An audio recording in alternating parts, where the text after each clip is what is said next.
What it is. Here we go.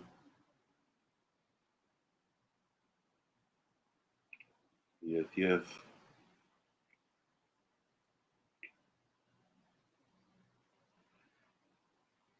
This is a podcast. We're we're going to initiate every week. It's called the Esoteric Sphere. Now I'm waiting for my other brother, the co-host, Glenn, to come in. She'll be coming in soon, so.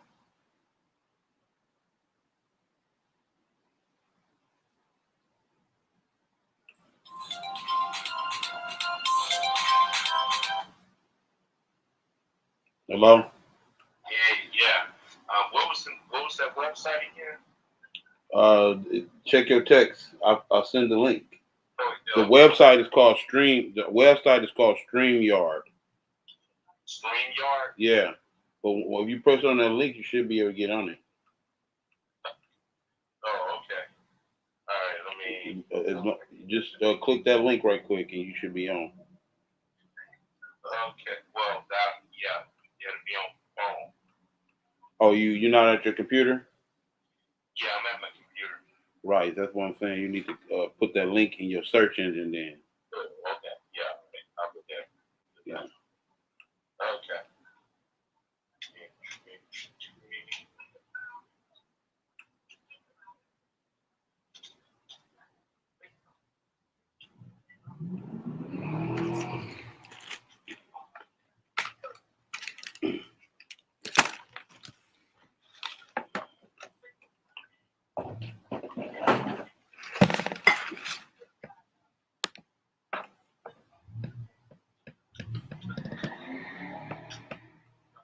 Okay. Did you do it? Okay, I'm going to go to the website. Log in your account, StreamYard. Well, like I said, if you just type that link that I sent you in the search engine, you should be able to come right in. No, it took me to a link, and I don't want to click on the ads. Oh, okay. Yeah. Okay, log in your account. Oh, you have a StreamYard account? No.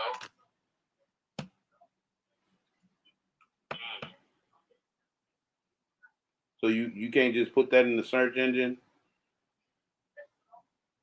I put it in the search engine on Google, and what I mean is you got to put it in the wherever you searching for a website, not Google. Yeah. Okay. Okay,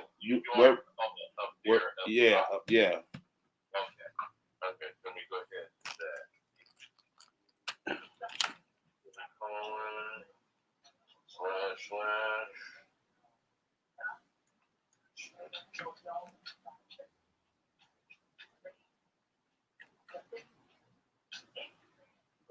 Yeah, it took me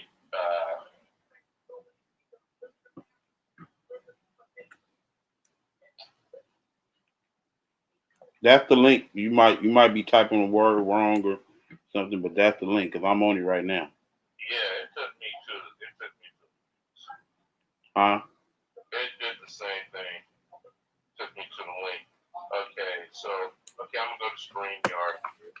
Wait a minute, it didn't come in with the link? What was the what? No. Did you type in www.streamyard.com/2? Oh, no, I didn't do that. I just did .com. Okay, let me do this again. But it should have came in anyway. Unless it's the wrong link. Okay. StreamYard.com/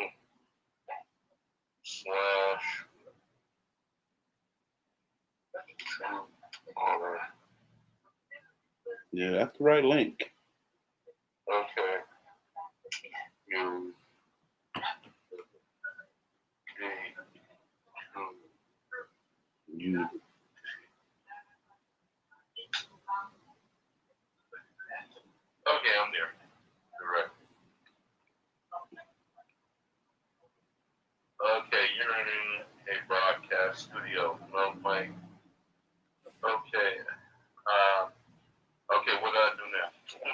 Are you did you what did it say? You're being invited or something, or what did it say right? You're entering a broadcast studio. No mic/cam access. To enter the studio, allow mic cam access. Okay. Yeah, press that on. Uh-huh. Okay, so Oh, there I am. are you on? 'Cause I don't even see you. You don't see me? Nope. I see me. Okay, now it's asking to display name. I'll just say my name.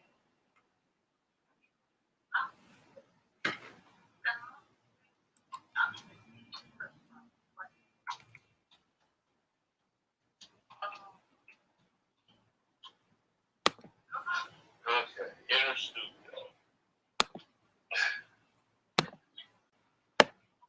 Oh, here you go. Yeah, I see it. Now I gotta add. Yeah, I can hang the phone up now. Can you not? Yeah, I can hear you now. We on. Okay, so Okay, now turn up this the is gonna be. volume a minute. You hear me? Yeah, I can hear you. Okay, so this is gonna be on YouTube when it's done. So On YouTube? yeah, it's gonna be on YouTube. Oh, okay. So, All right. okay, so Yeah, I can hear you. I can see you. okay. Yeah, now I can, let me get ready here. Yeah. Oh, that's what I was doing too. But I had to get ready so I can get prepared to roll up my smoke. Yeah. But Yeah. we can do that right now. But Yeah, this here. You wanted to speak on? Man, I guess we can want to do something current. What's going on in the world right now? Okay. Well, I mean, it's a whole lot happening right now. I mean, the planet is going crazy. The weather, geology, the seismic activity, superstorms. I mean, there's something really going on the planet, and I don't think it's global warming, and I don't think it's climate change. I think it's something else. And that can be these scriptures. So you want to get on that? No, I was just showing you that. I went into it and I was on this one page, man. They went in on this one page, but I want to read this. So I gotta find it first. Though.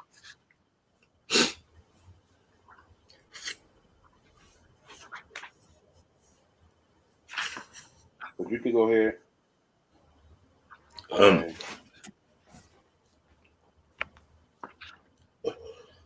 So, I mean,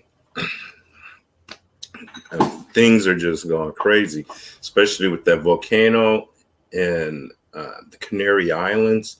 I mean, that whole island probably by December is just going to be a big old giant pot of lava. Right. Yeah. We're seeing, it looked like we're seeing this world giving itself a new face change. Right. Yeah. I was studying some more on Blavatsky, where she was talking about the root races. We're like the root race. Wow. Yeah. What a root race. I said there has to be us. Well, yeah. Well, we're the fifth root race here. There's seven. There's going to be seven. We're the fifth out of seven. Right. So there are some interdimensional ones, like other entities that besides humans that are part of that, right? Well, this is based on humanity's evolution, and what a root race is like when you come to an end of a cycle, and that world ends, and then a new world begins. The people that survive the last world going into the new world, they're the root race. Every race that starts off the next new cycle, the beginning of a new cycle, is considered a root race. Okay. Yeah, and we're the fifth root race. The fourth root race was the Atlanteans, I believe. Wow, look, there's a show I've been watching recently. Hold on, I'm trying to share this video, but I want to make this statement first. Yeah. Hold up. Okay, yeah. There's a show I've been this new cartoon called Inside Job. Inside Job.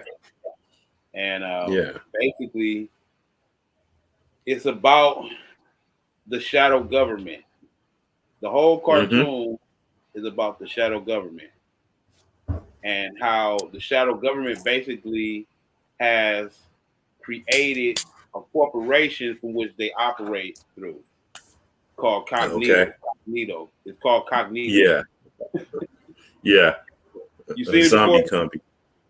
No, I haven't. No, but I understand that concept. You can relate, yeah. But yeah, that's what they was talking about. How no, they didn't talk about how the root races or nothing. But one subject that they talk about frequently is the Atlanteans, and one of the Atlanteans is one of the groups. This group who created the shadow government enemies. You know what I'm saying? So it's like they be going into a lot of deep, dark state. You know what I'm saying? Commentary, and they make it hilarious. It's like a comedy, but it's a cartoon. It's like similar to what's that show called? What's that show? Rick and Morty. Rick and Morty. I don't think I've seen that. I don't think I've heard of that one. That's another one that they be going into a lot of deep subject matters and stuff, and they be mentioning stuff just to go over people's head. It's like they will mention something that's true, but then people take it as a joke, and it goes right over people's head. Yeah, yeah, they do that.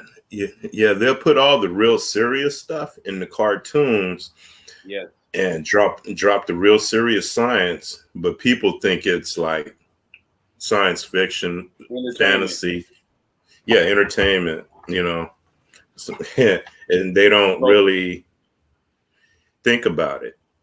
So this new cartoon called Inside Job, I suggest people go check that.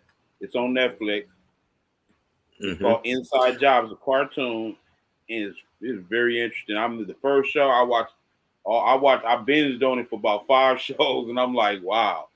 I mean, what they're doing is basically exposing stuff before it get exposed, so that they can have an upper hand on it before it gets to the general public. But they want to be able to. They want to be able to. They want to be able to control the narrative as it pertains to this knowledge coming out. Yeah. So they doing it. They what they call is a strategy in military strategy called I can't think of it right now. But what they do is they go ahead of themselves in anticipation of what may happen, and they have all these different scenarios, and you feel me? So they have some type of potential outcomes that may be potentially come out this way, and it's crazy because they be working on that constantly, bro. They be working on the multi-dimensional potentialities of the future. The future is not set, and all these shows coming out exposing how they already have a lot of stuff, technology that we thinking they don't have access to. They have this stuff already, bro. Oh yeah, you know what I'm saying? Like the free energy. Well, Tesla figured that out. That's why he got thrown off the building. Right. Right. Yeah, That's why Tesla I think they figured got that rid out. of it. I think they got rid of him. Didn't they put him in a Yeah. sane asylum or something? No, they helped him off of a skyscraper. They showed him out the window. Wow. Somebody just pushed him out of a skyscraper, and he fell to his death. Damn. Yeah, they did him bad. And then they went and took all his work. Yeah. Yeah. Right. And they suppressed it. Yeah. Suppressed Yeah, it is. Right. Yeah, they utilizing and it. They utilizing it, but they're not giving it to the general public though. There's oh, countries. they definitely. There's countries that's utilizing that technology, but they're like, it's a country. I had a video about it. I think it's still on my YouTube. Let me see if I can pull it up right quick. Mhm. Let me see if I can pull it up right quick. Okay. On my channel. It's a video. I hope they didn't get rid of it. Because they usually get rid of stuff like this. Mm. Okay. Okay, here it is. I think this now. Is this? Here it is. Can you see? Yeah, I can see it. It's a little small, but I'm about to widescreen it. okay. Is this? Have heard of it. You probably have heard of it in a negative light. Welcome to Ashgabat, a city you've never heard of, in a country you've never heard of. Ashgabat. The country is called Turkmenistan, and you've never heard of it because it's only existed for a little while. And if you have heard of it, you probably have heard of it in a negative light because there's a little bit of a conspiracy about why you're not allowed to know what's going on here. And in this video, I'm going to cover it. I believe that this city and this country have access to multiple sources of free energy. And in this video, I'm going to cover what they are, how they work, what it means for these people, and kind of what it means for us. Are you ready? This is a massive piece of equipment within the city. The people are told that this is an indoor Ferris wheel. And by all accounts, it looks just like that. And it functions as that too. Except almost nobody goes to ride it. And I believe that it's actually a free energy harvester hiding in plain sight.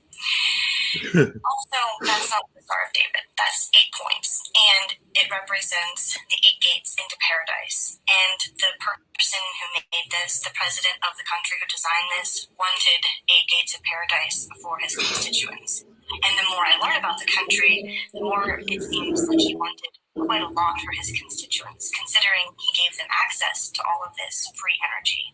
So, you might ask, why, Daphne, do you think that this is more than just a Ferris wheel? Well, let me tell you a couple things about a Ferris wheel. The whole entire point of it is for you to be able to see the ride. You know, the perspective changes as you go up, and then you come back down, and you get to see things. Now, I've watched vlogs of people who have gone to ride this Ferris wheel, and they say, you know, you really can't see much out. The whole point of the Ferris wheel is to be able to see, you know, what's going on so high up, and there's only so many spots in the glass that you're able to see out and get a good perspective, and it just doesn't seem like it's meant to be a Ferris wheel, right? That, and the fact that it's got this thing on the top of it. Check this out. What is that? Well, we're going to talk about it. This monument was erected by the country's first leader, and it has a statue of him on top of it, which rotates with the sun, and he's always facing the sun. And I believe that this statue that represents their neutrality harvests electricity from the atmosphere as well as solar power. And he erected this because he didn't want to go to war with anybody, and he didn't want anybody to go to war with him.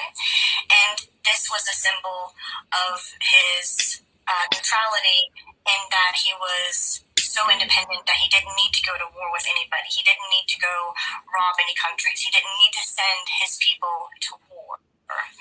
And he never did. He never did. Actually, his tactic worked for over 20 years. And I'll talk to you about exactly why I believe this is harvesting more than one source of energy. Now, any of you watching who have any desire to learn more about what I'm talking about, all have the ability to look up how atmospheric electricity works and learn for yourself. You will be surprised to find out that it runs on something called a corona wheel or a corona motor. And also check this out. So as it turns out, all you have to do is put a metal stake in the ground, and the higher up that stake goes, the more atmospheric power you can harvest. In our case, we got good results at around 120 meters or 390 feet up. At 100 volts per meter or 100 volts per yard, that's 12,000 volts between that height and the ground.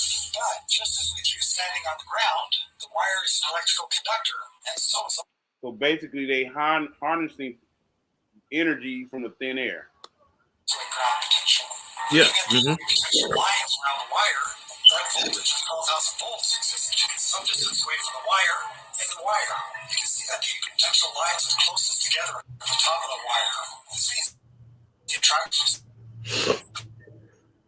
Obviously, electrons make way upward in the wire. Let's look more closely at the top of the wire. We put 6 sharp points using sewing pins at the top of that wire.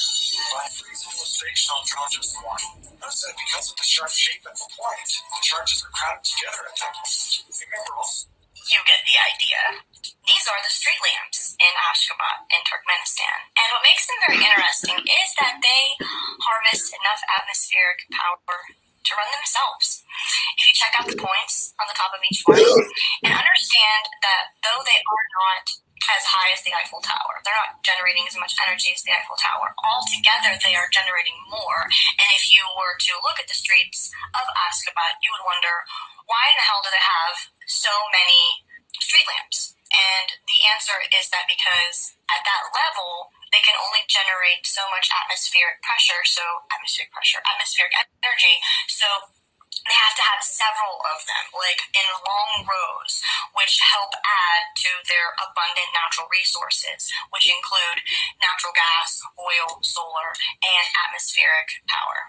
Now, we have this structure, also known as a power plant in Ashgabat, and it is a serious machine. If you look at the dome and the points on all of the towers, actually all of the other domes around the big dome. Mind you, this is an Islamic country too, so this is why they utilize the dome. They're about to tell you how the Islamic designs were actually energy harnessing buildings. All of those Islamic buildings, the mosques and stuff, they actually harness energy. Understand that this is a source of what is known as Esoteric, and if you watch John Levi's videos, you know exactly what I'm talking about. They are harvesting a massive amount of energy right here, and they share it with their people. Their people only pay 10% income tax. Their people get free electricity, free gas, and they only pay, I think, 2 cents per liter of gasoline. So they get their natural gas for free, they get their electricity for free, and they only pay 10% income tax. And they get to live near structures that look like this, and they get even better.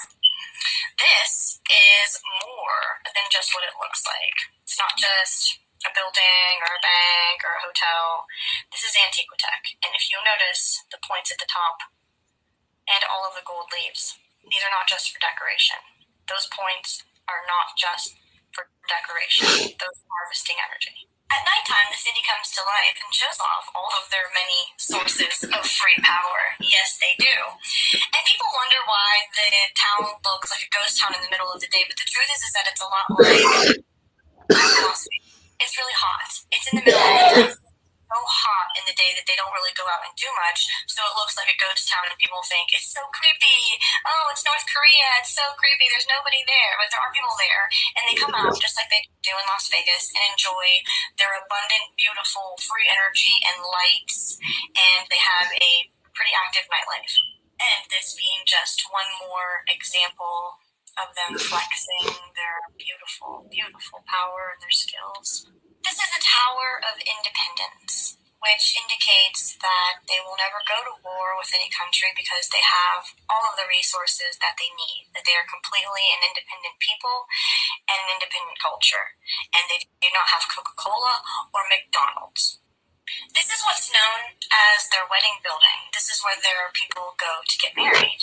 And it's also an enormous solar power collector. It is fantastic. This is an actual country in Turkey, bro. In Turkey? Yeah, I mean, yeah. In the, I think I've heard of this country before. Yeah. Oh, it's in Asia. I heard of this country. They're really enjoying it's completely brought into the middle of the desert. We're gonna. The geometry is completely sacred geometry, the way they built it. Right. And it like I said, like they're showing you, it's all harnessing energy. So now they're able to get free energy, basically. And the society is built off of this free energy. Meaning their resources are as abundant because of this access of this free energy, and that allows them to not even getting involved in international affairs like that. So you know what I'm saying? They don't have to invade nobody. They're not in any conflict, so they can be invaded. So it's like crazy. This stuff is out here. It's just people they suppress this stuff. But who's protecting these people? The country. I mean, they got a military and everything. They got a military? I believe they have a military. But they're being protected under the positions, I believe, in Turkey. In Turkey. So, in Turkey. Yeah. Holy Istanbul. Not Turkey, but Turkey. Turkey, yeah. Country has brought so much water in. Now, as we discussed with the domes and the towers and the atmospheric energy, what you can come to understand from this photo is that this is a power plant, and the ponds around it are not for appearance. This is not landscaping, this is not decor, this is not feng shui. These are cooling ponds for this power plant. And you will notice, if you look through enough pictures of Ashgabat through Turkmenistan, that there is a distinct difference between the fountains and the beautiful lakes that they've made for appearances and the dirty, kind of dingy water that is their cooling ponds. And they normally exist around these very large power plants that are passed off as mosques or palaces or just maybe sometimes even banks. They're passed off as sometimes hotels. They're passed off as a lot of things. What they're saying the building isn't exactly what the building is, and people think that this is just for decor. You know, these things that exist on top of this building are just for decor. These domes around here, this is just for decor. The separation between the dirty water and the clean water, that's just for decor.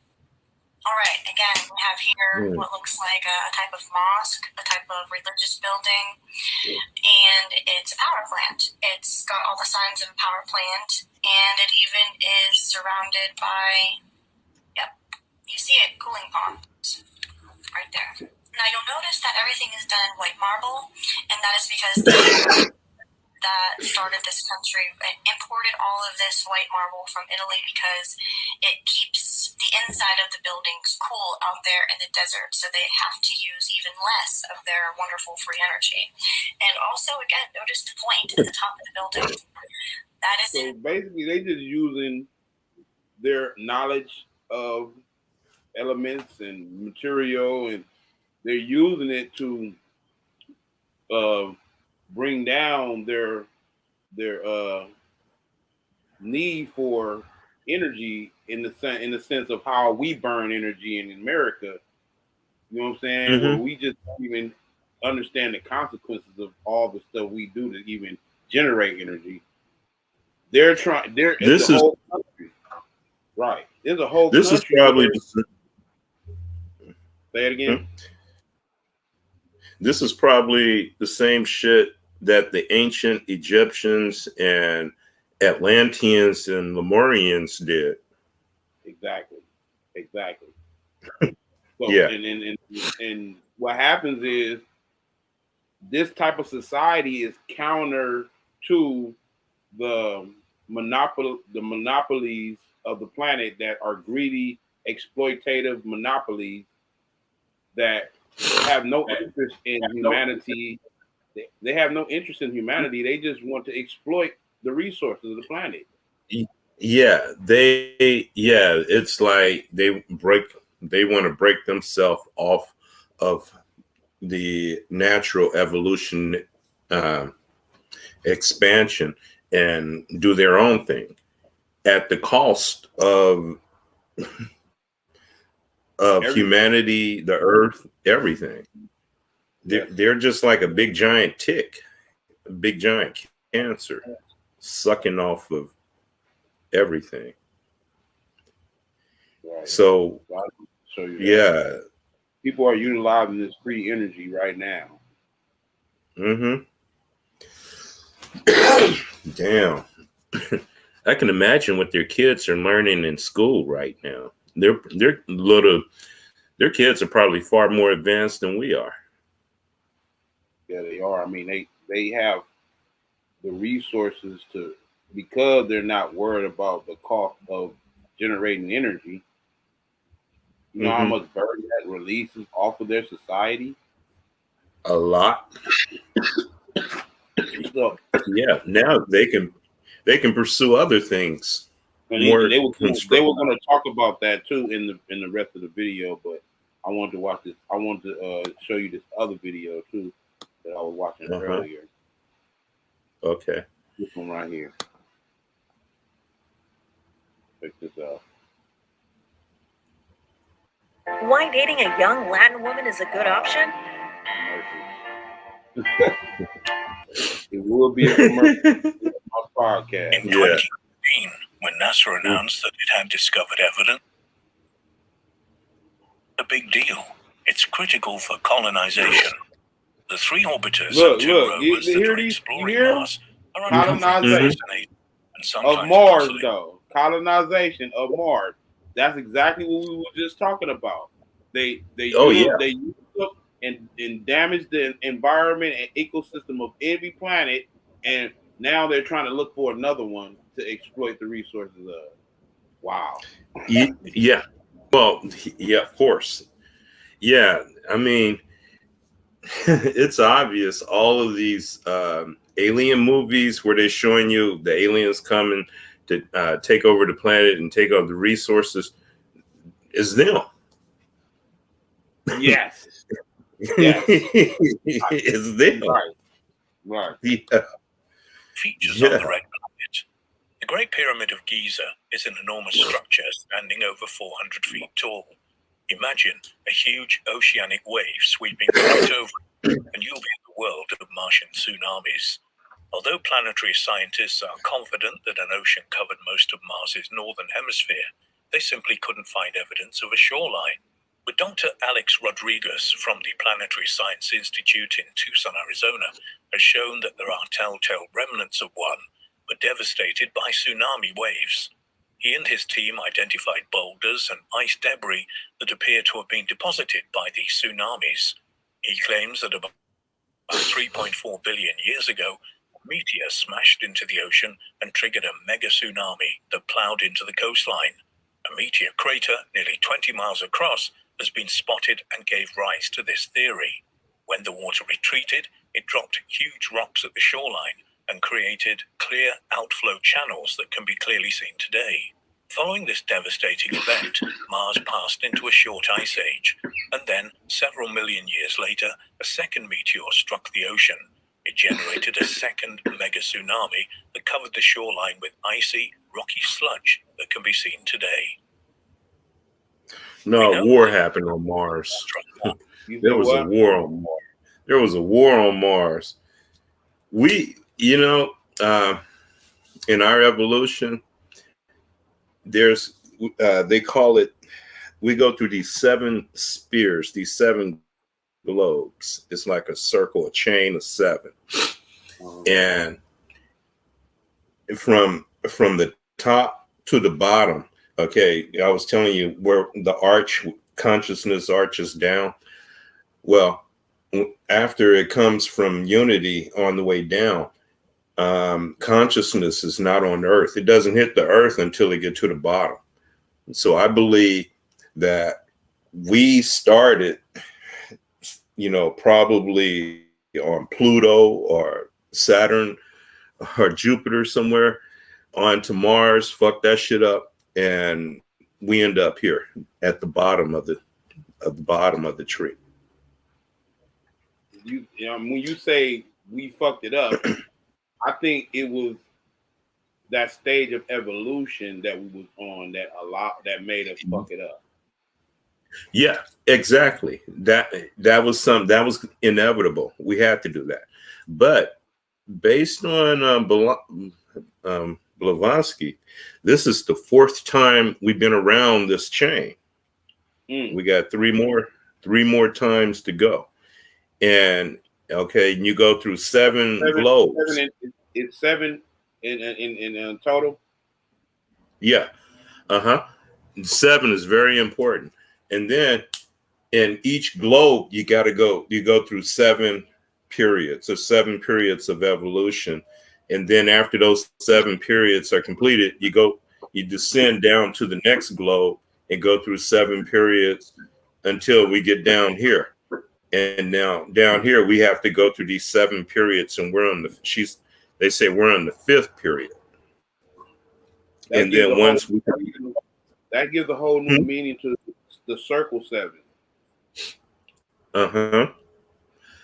And then after we complete the 7 periods down here, we ascend back up and we go to the next globe, going back up, and go through 7 periods, then next globe, 7 periods until we get back to unity. Right. This is this constant and fall. Yeah, and then then it happens again. I mean, the evolution, we have to go through this thing 7 times. Like, we go through the 7 chakras. Like every 7 year, you complete a chakra. So it takes, every 7 years. Because we can't quantify this with time. So it wouldn't be quantified. But if you were trying to quantify it with time, how many years is those 7 cycles calculate are equivalent to? She's gonna. I haven't gotten to it, but I've listened to it before, but I didn't write it down. But he's gonna give the answer, and when I get it, I'll definitely share that with you. It's a long period.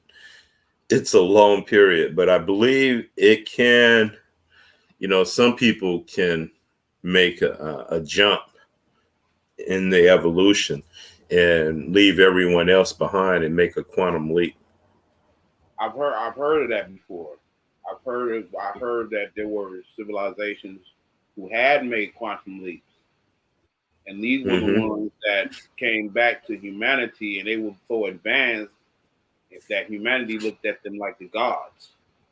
Oh yeah, yes, absolutely. Because they went back to the God stage. They went, you go back up there to that God stage. That's our destiny. But, it can either take millions of years, or we can do it in just a couple of lifetimes, or in a lifetime. Right. I mean, yeah. You can kind of look at their speculations on our evolution as a human species and how there had to be some type of leap. You know what I'm saying? And you can kind of tell because you can go from a Atlantis type society to a backward society like we are now in probably less than 25,000 years.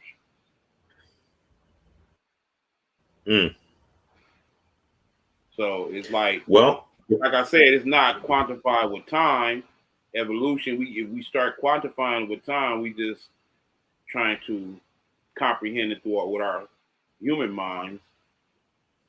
So what I'm saying is there has been leaks to because how long a period of time, like I said, we can't quantify it, between this period where we in this cycle we're in right now and Atlantis. Yeah. Some people probably know. I'm sure there are people that knows. I know those Tibetan monks where Blavatsky got a lot of her information from. They know, they have the information.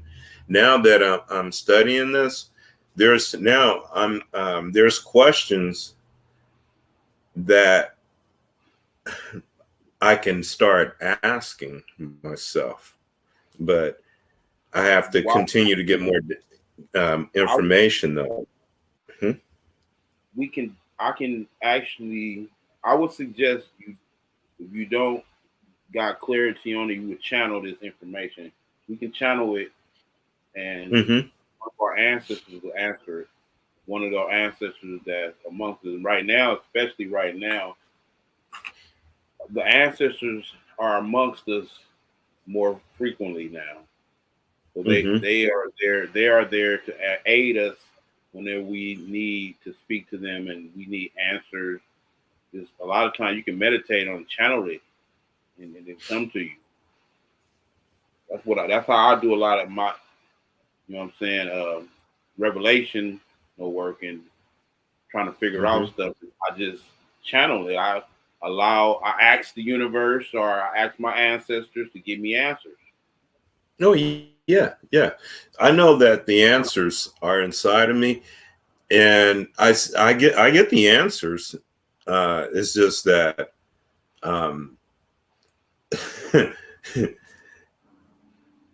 don't know how to articulate those answers. Yeah, sometimes.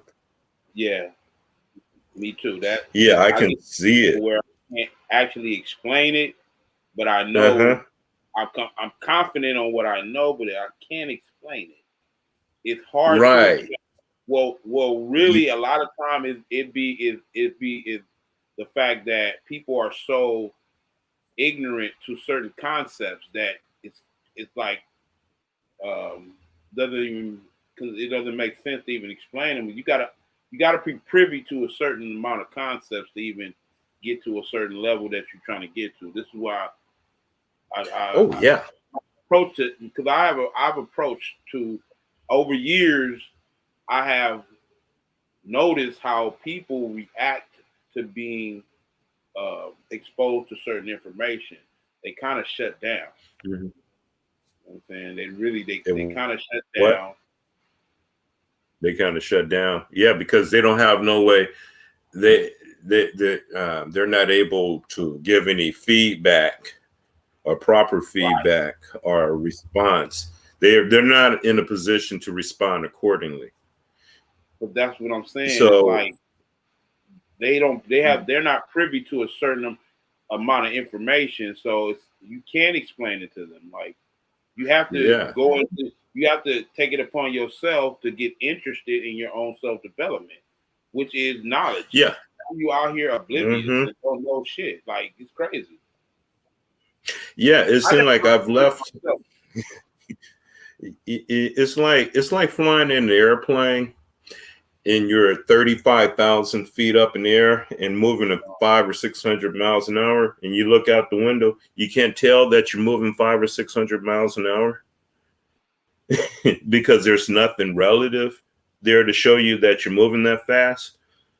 That's what it's like dealing with people that don't know, because it's like dealing with something that's not, there's no relativity. There's nothing there to show you to compare. That's why most had to be initiated into this information, because it's based on your particular vibration at that time. It's the energy associated with it. And some people are not vibrating on the frequency. No, they're not. Vibrate on. It's just like how you turn your stations over to the frequency you want to get to with you have to be on the frequency. Yes, yeah, that's true. You have to be on the frequency, not halfway on it, not part way on it, but completely on it. Most people are on the lower self frequency. They're on the lower self frequency. So they're being inundated in their head with lower self desires, with this lower vibrational things that they got going on with their life and shit. They have to evolve. To me, I see it as you have to vibrate be above the heart chakra. Absolutely. This is why you've seen the picture of Jesus, and what did you see? His heart chakra was afire, and then you see his crown chakra afire. Hold on.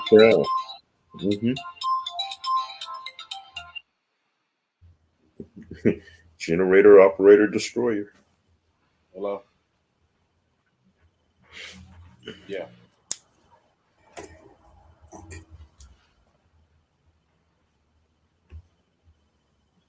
Yeah.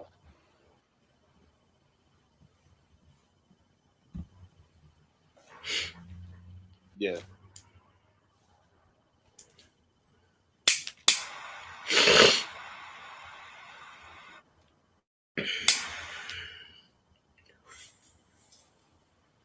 I'll be there. Yeah.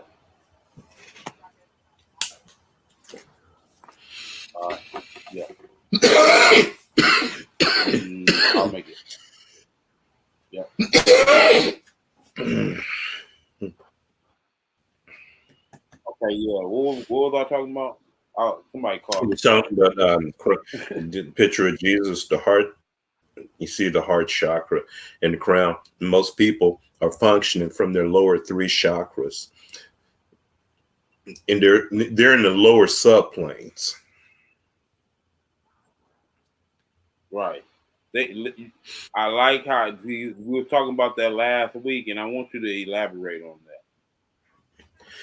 Yeah. Well, here's that thing. The 7 again. Okay, you have the 7 subplanes, you have the 7 cycles of evolution, we have our 7 chakras. So I believe the 7 subplanes, represents the 7 chakras. And the 7 chakras are it's an inner activity that affects your outer reality, basically. Yeah. And I believe each chakra is connected to all 7 of the subplanes. And the pineal would be the mental plane. But the 7 chakras are the 7 subplanes. Panic always says that your 7 chakras is just a prism of light. Yeah. And it's just a ladder that you have to climb to get to pineal. Right. Jacob's ladder. Jacob's ladder. Yeah. So the root chakra is hell. That would be the red. The orange would be the etheric or the astral world. The yellow would be the etheric, the heart would be the mental, the throat casual, the head spiritual, and the crown the infinite. But that was the way I was taught a long time ago. But now, based on if you align the 7 chakras with the 7 subplanes of the astral realm, I can see how they line up with that, because your chakras are your emotions.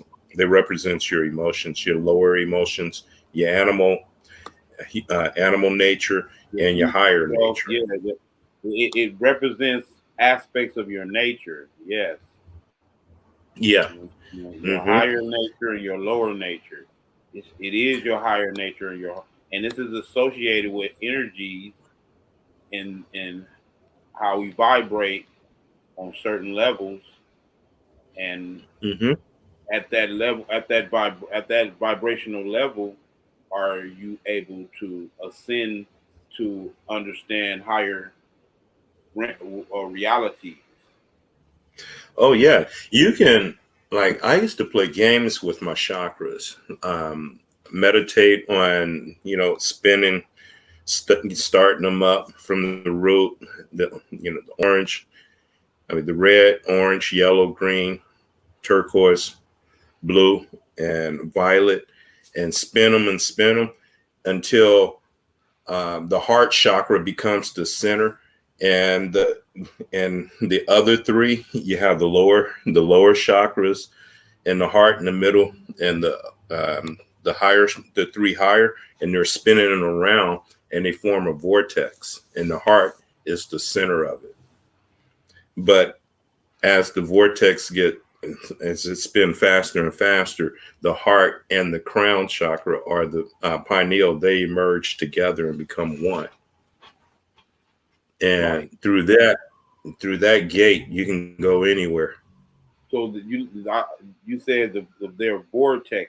They're like they're you can spin I spin them. I spin my chakras first.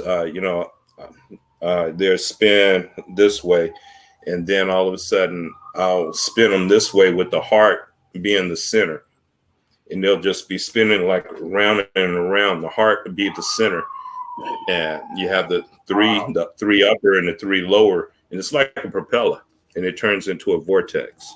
It's crazy. Like, it seemed like I've done that before inadvertently, and when me not even being totally conscious of it, is because I actually seen these lights, these beams of light, a green one, a purple one, a red one, a yellow one, and I literally seen them in the sky, and I was like, wow, could that be my chakras I'm projecting right now?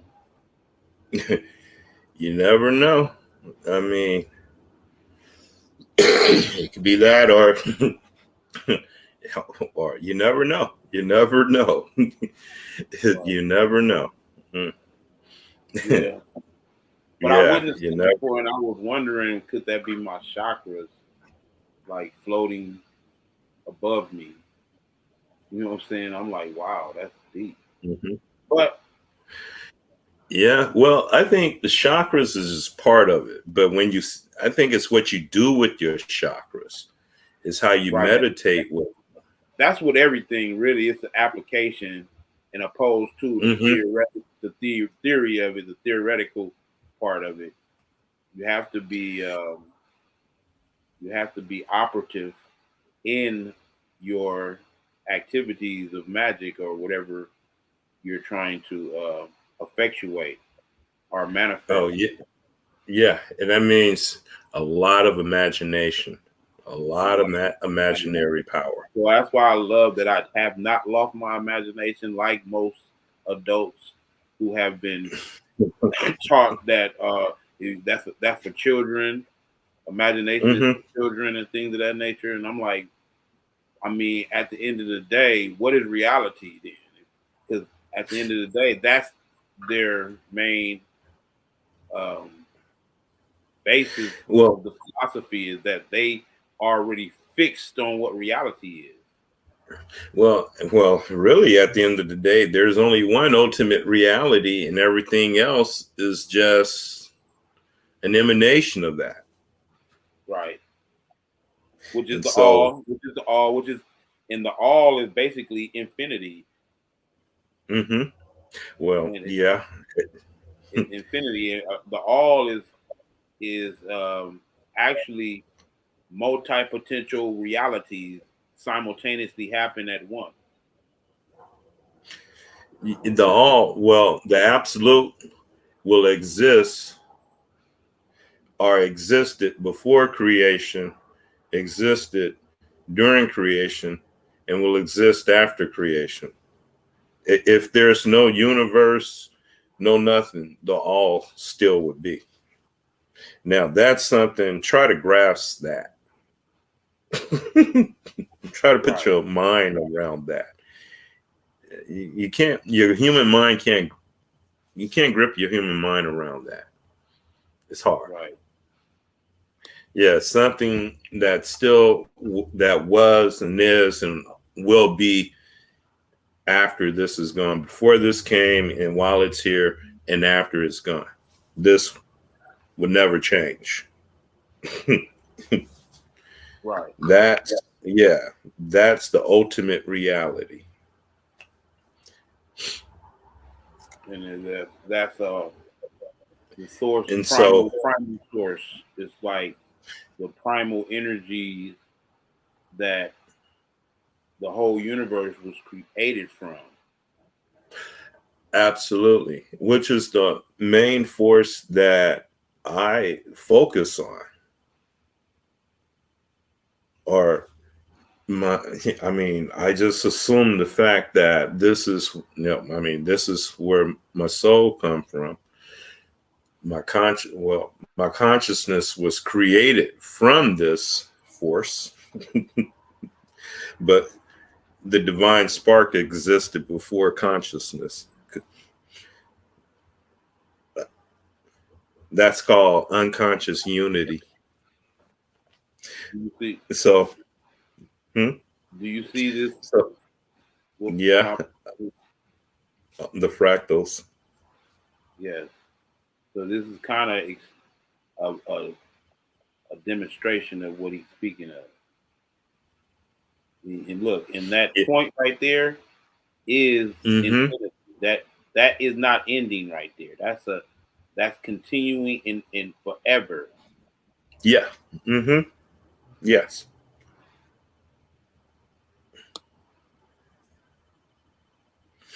Yeah, and each one of these are a different screen or different reality. I mean, yeah.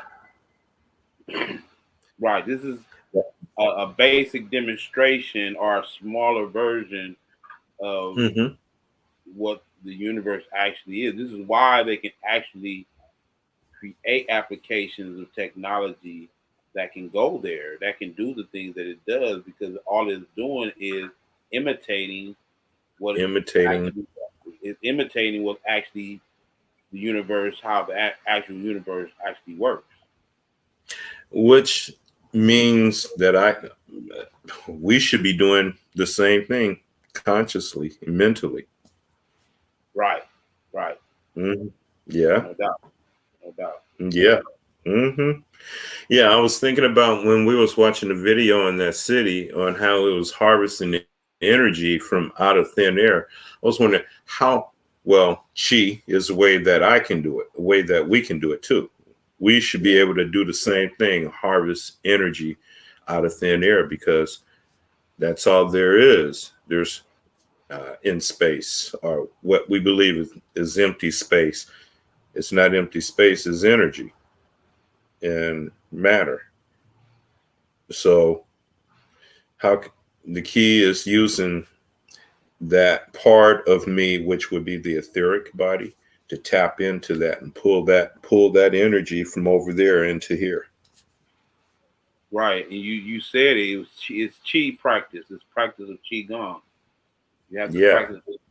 And it's you people really don't consider that Qigong is mental or subconscious alchemy.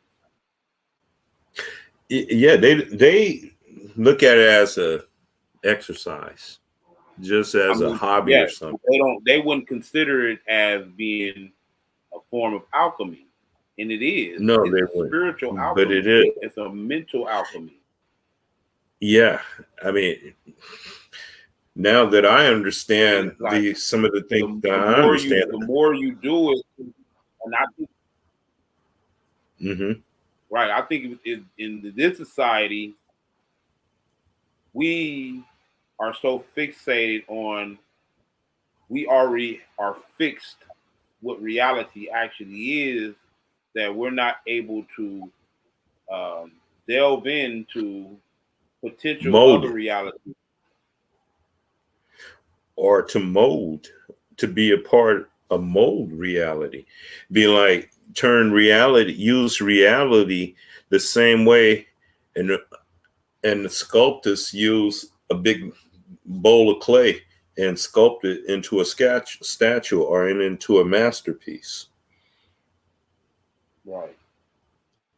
Yeah, So I believe wow. we should. So that's see, which I love what you just said because that is reality is the material from which we create. Well, I mean the material of reality can be Hmm. manipulated like an artist manipulates a canvas of paint. I mean a canvas and uses that paint to demonstrate his artistry. So Oh, we can actually do reality like that. okay. Okay. It's coming to me. The word for that is called cosmic ideation. And then the Cosmic next, ideation. yeah, I'm going to and look that. then cosmic substance, cosmic primordial substance, and then consciousness comes in later on when you get to differentiation. Cosmic ideation. Yeah. Hmm. Yeah, there's these 3 points. Ideation. Yeah, ideation. Okay, so it has something to do with audio. No, ideation. Well, okay, it's cosmic ideation and the cosmic substance are separate, which we could call How do you spell cosmic ideation? energy. Ideation. Oh, Ideation.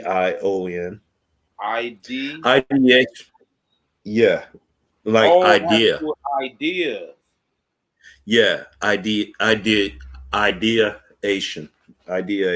ideation.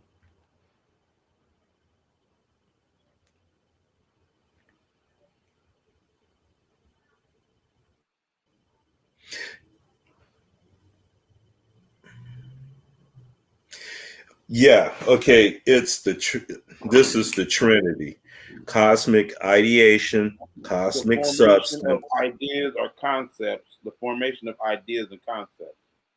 That's what ideation is. Mi- Yeah, and then when you mix that with cosmic substance, you get a third principle called energy, and that creates the first logos. Logos. Hmm.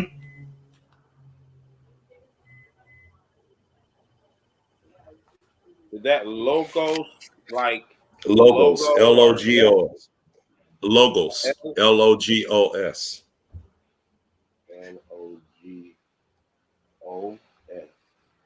Yes.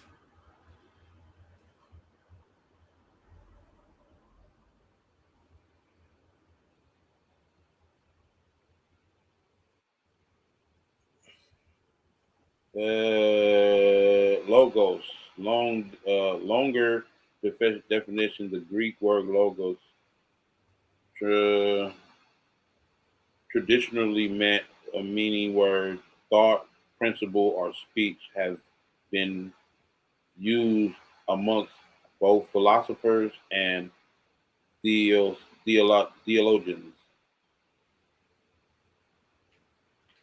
So it's a thought process or speech, logos. Um, and there's a Gnostic meaning. The word of God or principle of divine right, creative Yeah. order, identifying the Gospel of John with the second person of the Trinity, incarnate in Jesus Christ.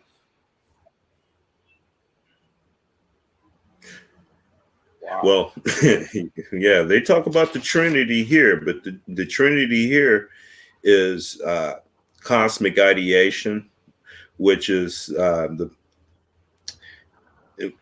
and then the cosmic substance. Well, actually, it's you have pre-cosmic or pre-cosmic ideation, and then pre-cosmic substance, which later on leads to cosmic ideation, and cosmic substance mixed with energy creates the first logos, which is the beginning of creation.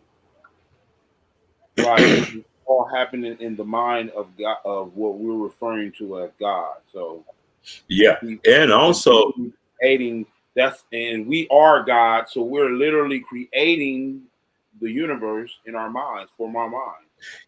yeah, actually it describes our mental processes as well. You can apply this to your own mentality. Right. You should apply it to your own mentality because it manifests and puts you in alignment with the order of reality and how it is manifested in that order. Absolutely. Yeah. Instead of wishing and hoping and having faith. Right. Actually practicing rituals that would effectuate outcomes that you want to come about. Yeah. And then you become that which is one has faith in. Right. You become that energy that one has faith in.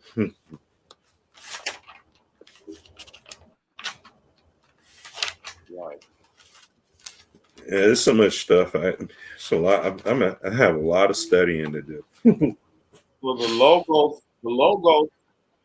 logos is actually what they're in language is using as the logos. So they're, oh my God, this is deep, bro. Because what they're using as the logo are the creation of, or the order of creation is the actual logo, these corporation logos. Right? They're within the dynamics of the reality that they're creating. Yeah. So that's what logos. But this is the first logo. That this is on a much grander scale, and then it explains the second logos, the third logos, the fourth logos, all the way down.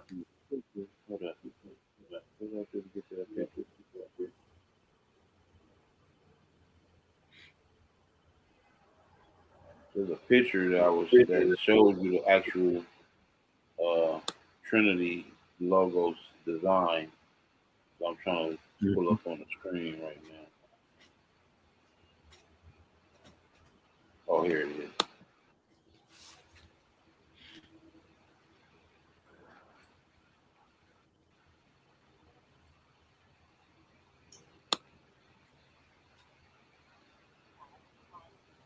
Message and 3 saved messages. New message. You see it? Yeah. Still on there? It's on there now. I see the like the triangle, and I can't read it, but I can see it. You see what I'm trying to show you now? Okay. I can. I mean, the signal is slow right now, but yeah. The ethos, pathos, logos. Ethos, Okay. pathos, logos. That sounds Greco. Basically, a picture of the Trinity. I'm gonna look up this right quick. Let me see. What is the ethos?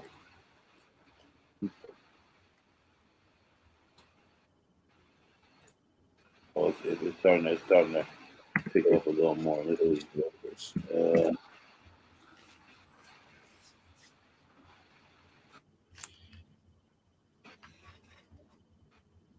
What is the ethos? What is ethos? What is ethos? Okay. The use of the ethos is to gain the trust and respect of audience by showing that one is creditable and ethical. This cause can appear to the audience and is known to be one of three different types of pursuance. Ethos is meant is used in a modern sense as a way to instill customs and behavior into any one group. For example, a community or minority group by you see I use minority group, right? Ooh, this is deep. Because minority don't mean what you think it means. It means something totally that most people won't even consider what it means. But it's a minority group by way of guiding beliefs. So the ethos is how they manipulating people through guiding the belief system. This is what, yeah, this is guiding the belief system. It says, let me read that again. The use of ethos is to gain the trust and respect of the audience by showing that one is credible and ethical. This is basically the blueprint of how the government gets the trust of the people. You feel me? Yeah. Yeah. Okay, so it says the course. Okay, the call and appear to the audience, and it's known to be one of the three different types of pursuant, pursuant. Um, Eco is used in a modern sense on a way. Damn, I don't know what I just did.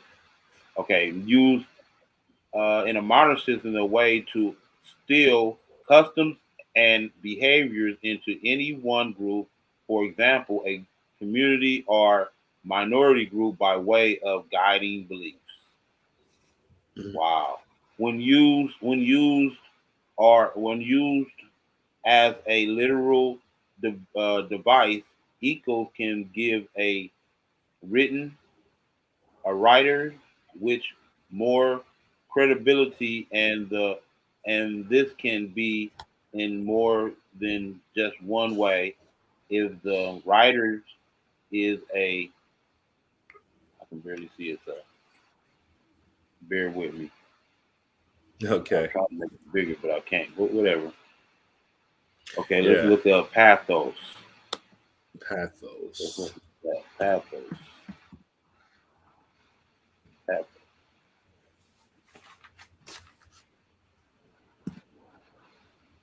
Okay.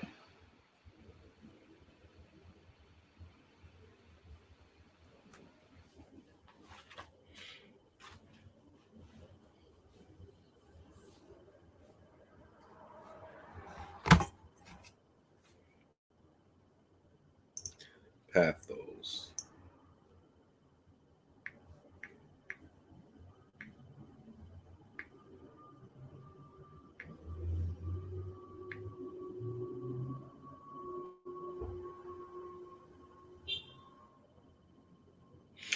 A quality that evokes pity or sadness.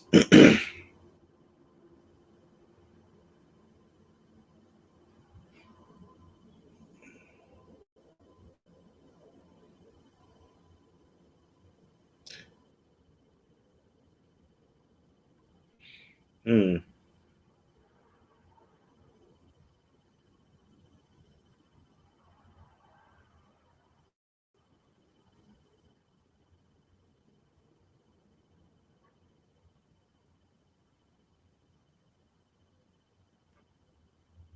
You there?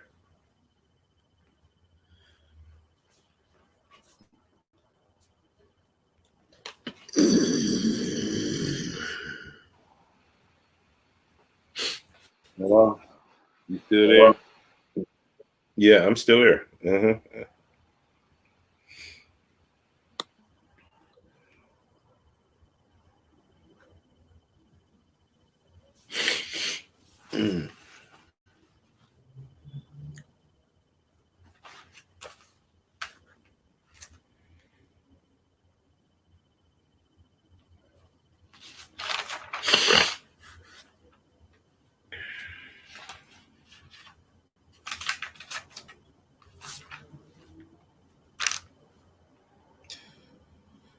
So what do you have so far?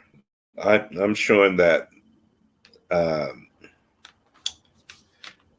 Pathos is pretty much showing pity for a person or something.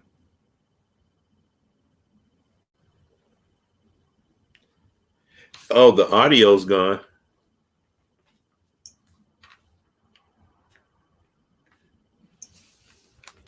Okay, I'm back on. You hear me? Oh, yeah, I can hear you now. I was going to call you.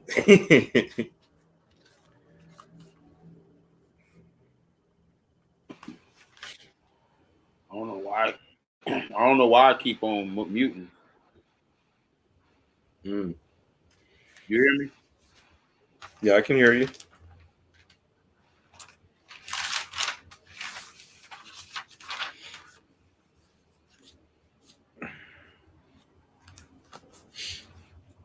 Right. So yeah, I think I'm gonna end it right now because my computer's starting to go slow. Oh, We gotta need yeah. to upgrade. Mm-hmm. So we got it in a little bit. We was on for an hour Yeah. and 17 Oh, minutes. okay. Yeah. I guess it was kind of hard to kind of So I'm outdo gonna end this last right week. here. All right, man. Huh? I said it Peace. was. I guess it was kind of hard to outdo last week. Yeah. Peace out, man. Well, see you next week. Yeah. But this Okay. one right here, you can go look at it on YouTube right after we finish. You can go look at it on Uh-huh. YouTube, and you can share Oh, it okay. on YouTube right after we.